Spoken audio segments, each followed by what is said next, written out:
নমস্কার বন্ধুরা, সিম্পল রন্ধনশালা চ্যানেলে আপনাদের সকলকে আরও একবার স্বাগত। আজ আমি আপনাদের সঙ্গে একটি স্পেশাল মুখরোচক জলখাবার রেসিপি শেয়ার করে নিয়েছি।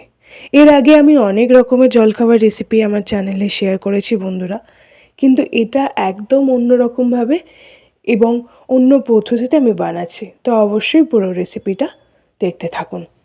প্রথমেই আমি নিয়ে নিয়েছি পালং শাক। পালং শাকটাকে খুব ভালো করে কেটে নিয়েছি এবং এটাকে ধুয়ে নিয়েছি। পালং শাকটাকে ছোট ছোট করে কেটে নিয়েছি এবং এর যে শিকড়ের অংশটা ছিল সেটাকেও কিন্তু আমি বাদ দিয়েছি। এবার আমি এর সাথে নিয়ে নেব বিট। বিটটাকে খুব ভালো করে ছাড়িয়ে নিতে হবে বন্ধুরা। এবং আজকের এই রেসিপিতে আমি কিন্তু কোনো ফুড কালার ব্যবহার করব না। সবজির যে রং সেটা দিয়েই কিন্তু আজকের এই রেসিপিটা বানাবো। বিটটাকেও আমি একটু সরু সরু করে কেটে নিচ্ছি। দেখুন বন্ধুরা, ঠিক এভাবেই কুচি করে নিয়েছি। আমি এখানে দুটো বিট নেব, একটা বিট কাটা হয়ে গেছে, আরও একটা বিটও নিয়ে নিলাম। এভাবেই এক এক করে আমি বিট এবং পালং শাক দুটোই কিন্তু খুব ভালো করে কেটে নিয়েছি। এবার কিন্তু এটাকে আমি ধুয়ে নেব এবং তার সাথে নিয়ে নিলাম ধনেপাতা কুচি। ধনেপাতাটাও কিন্তু ঠিক একইভাবে আমি কুচি করে নেব। দেখুন বন্ধুরা, এবং আজকের এই রেসিপিটা আমি সবজি দিয়েই বানাবো। তো বিট এবং পালং শাক কাটা হয়ে গেছে, এবার আমি একটা পেস্ট বানিয়ে নেব। তার জন্য প্রথমেই দিয়ে দিলাম পালং শাক। মিক্সারের গ্রাইন্ডে পালং শাকটা দিয়ে আমি একটা মিহি পেস্ট বানিয়ে নিলাম, সেটাকে একটি বাটিতে রেখে দিলাম। এবার আমি ওতেই বিট দিয়ে বিটেরও একটা ফাইন পেস্ট বানিয়ে নেব। বিটের পেস্ট বানিয়ে নিয়ে এবার আমি ওটাকে একটি পাত্রে রেখে দিয়েছি। এবার আরও একটি গামলিতে আমি 1 বাটি ময়দা, তার সাথে স্বাদ মতো নুন এবং ময়ান দেওয়ার জন্য সাদা তেলও দিয়ে দিলাম।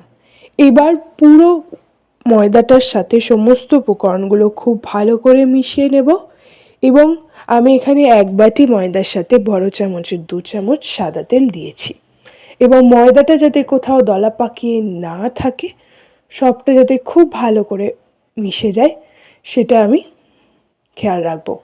এবার আমি এতে প্রথমে দিয়ে দেব পালং শাকের পেস্ট। পালং শাকের পুরো পেস্টটাই আমি দিয়ে দিয়েছি। এবার এটাকে আস্তে আস্তে মিশিয়ে নিতে হবে। তবে পুরো পেস্টটা কিন্তু আপনারা একসাথে দেবেন না, কারণ ময়দা খুব বেশি পাতলা বা খুব বেশি শক্ত হবে না। আমরা রুটি বা পরোটার জন্য যেরকম ময়দার ডো বানিয়ে থাকি সেই রকমই ময়দার ডো হবে। এবং দেখুন বন্ধুরা, এখানে কিন্তু আমি ফুড কালার ইউজ করিনি, পালং শাক দিয়েই কিন্তু এই ডোটা সবুজ হয়েছে। এবার সাদা তেল দিয়ে এটাকে কিছুক্ষণ আমি রেস্টে রেখে দেব।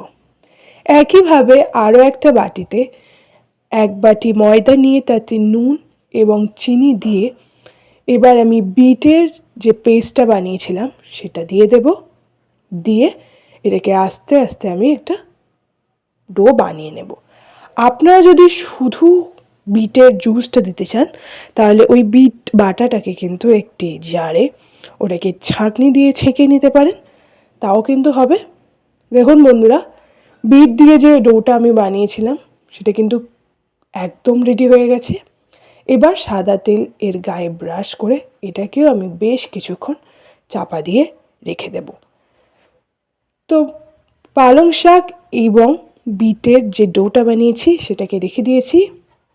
এবার কড়াইতে সাদা তেল দিয়ে তাতে মৌরি ফোড়ন দিয়ে একে একে আমি ঝিরি করে কেটে রাখা পেঁয়াজ কুচি দিয়ে দেব। পেঁয়াজ কুচিটা একটু ভেজে নেব, এটা একটু হালকা লাল লাল করে ভেজে নিতে হবে বন্ধুরা। এরপর আমি এর মধ্যে দিয়ে দেব রসুন বাটা। রসুন বাটা দিয়েছি 1 টেবিল স্পুন।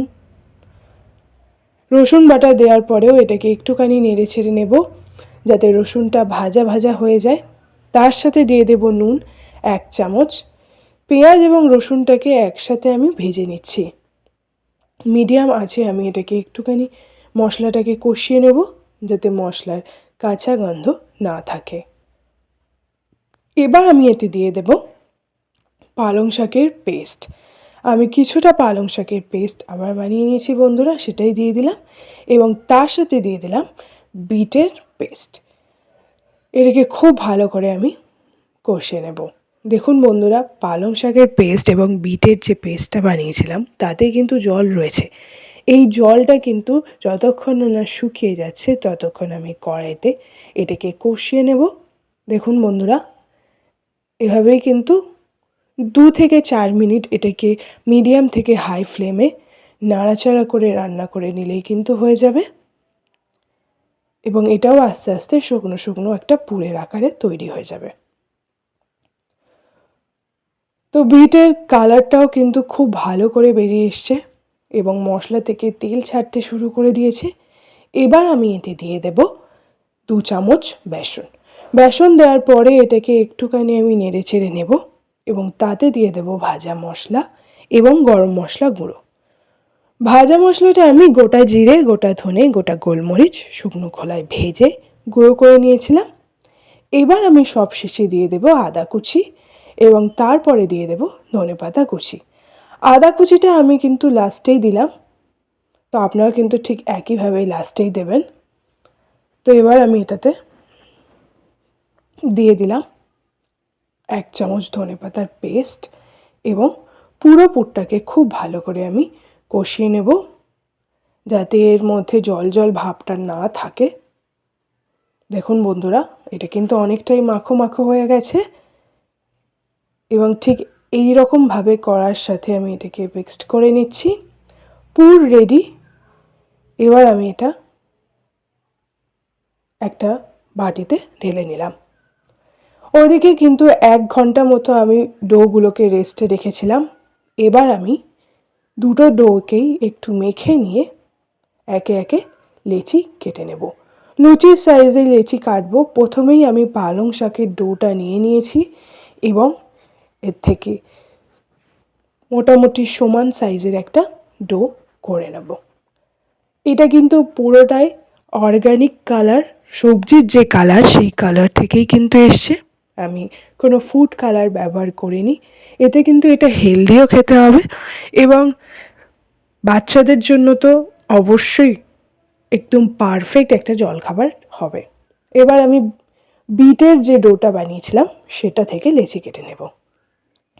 এবার আমি প্রথমে পালং শাকের একটা লেচি নিয়ে সেটাকে একটু গোল করে তার ওপরে যে পালং শাক এবং বিটের যে পুরটা আমরা বানালাম বেসন দিয়ে সেটা দিয়ে দেব এবং তার ওপর থেকে বিটের তৈরি ডোটা দিয়ে এইভাবে একটু হাত দিয়ে চেপে চেপে ঠিক একটার ওপর আর একটা দিয়ে পুরো স্টাফিংটা আমরা করে নেব।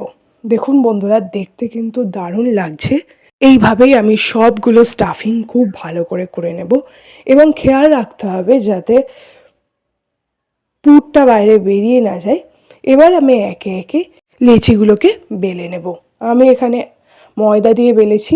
দেখুন বন্ধুরা, একদিক কিন্তু সবুজের অর্থাৎ পালং শাকের লুচি হচ্ছে এবং অন্যদিকে বিট দিয়ে যে ডোটা বানিয়েছিলাম সেটা, অর্থাৎ একটা দিক লাল এবং অন্য দিকটা সবুজ এবং দুটো কালারই কিন্তু দেখতে ভালো লাগছে এবং এখনও অবধি কিন্তু ঠিকঠাক আছে। এভাবেই আমি কিন্তু সবগুলো খুব ভালো করে বেলে নিয়েছি। এবার এটাকে ভেজে নিতে হবে। তার জন্য কড়াইতে আমি সাদা তেল দিয়ে দিলাম। তেলটা গরম হয়ে গেলেই এবার আমি একে একে বেলে রাখা পরোটা বা লুচিগুলো দিয়ে দেব। এটা ঠিক পালং শাক এবং বিটরুটের একসাথে বানানো লাল সবুজ লুচিও বলা যেতে পারে, তবে অবশ্যই খেয়াল রাখবেন যাতে ভেতরে স্টাফিংটা ঠিকঠাক থাকে, পুরটা যেন বেরিয়ে না যায়। তো এভাবেই আমি এটাকে ভেজে নেব। দেখুন বন্ধুরা, এটা কিন্তু একটা দিক আস্তে আস্তে ফুলছে এবং বিটের যে কালারটা সেটা কিন্তু খুব সুন্দরভাবে ফুটে উঠেছে। একটা দিক হয়ে গেছে, এবার আমি আস্তে আস্তে উল্টো দিকটাও ভেজে নেব। তবে হ্যাঁ, খুব বেশি কড়া করে ভাজবো না, কারণ সবুজ এবং লাল এই দুটো কালারই যাতে ভাজার জন্য নষ্ট না হয়ে যায়, সেই জন্য একটু হালকা বা মিডিয়াম আঁচে রেখে এটাকে আমি ভেজে নেব। তো প্রথমটা রেডি হয়ে গেছে। আজকে স্পেশাল ইউনিক এই স্ন্যাক্স রেসিপি এবং শীতের সন্ধেবেলা এই ইউনিক জলখাবার রেসিপি কিন্তু আলুর দমের সাথে দারুণভাবে জমে যাবে। তো এইভাবে আমি একে একে বাকিগুলো ভেজে নিচ্ছি। সবগুলোই কিন্তু খুব ভালো করে ফুলেছে এবং দেখুন বন্ধুরা, আস্তে আস্তে বাদামি রঙটাও কিন্তু ফুটে উঠছে। একটা দিক সবুজ এবং অন্য দিকটা লাল। এটা দেখতে কিন্তু দারুণ লাগছে এবং বাচ্চাদের টিফিনের জন্য কিন্তু এটা একদম পারফেক্ট। তো অবশ্যই বাড়িতে বানিয়ে দেখুন বিট কান্থ পুরি। কমেন্ট করে জানান আমাদের কেমন লাগলো। ভালো লাগলে লাইক করে দিন, শেয়ার করে দিন আমাদের রেসিপি। আমাদের চ্যানেল সিম্পল রন্ধনশালাটিকে সাবস্ক্রাইব করে দিন, পাশের বেল আইকনটি প্রেস করে দিন নতুন ভিডিও নোটিফিকেশন পাওয়ার জন্য এবং অবশ্যই আমাদের চ্যানেলের সাথে থাকুন। ধন্যবাদ।